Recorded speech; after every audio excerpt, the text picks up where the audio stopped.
So, James, if you could give yourself one piece of advice, just one, when you first started off in the construction industry, what advice would you give your younger self?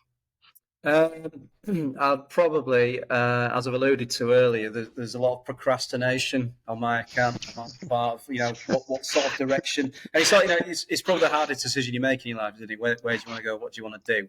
Yeah.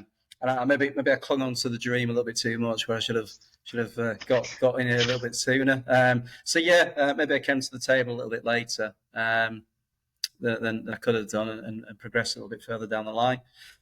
So yeah, it would probably be just get on with it, really.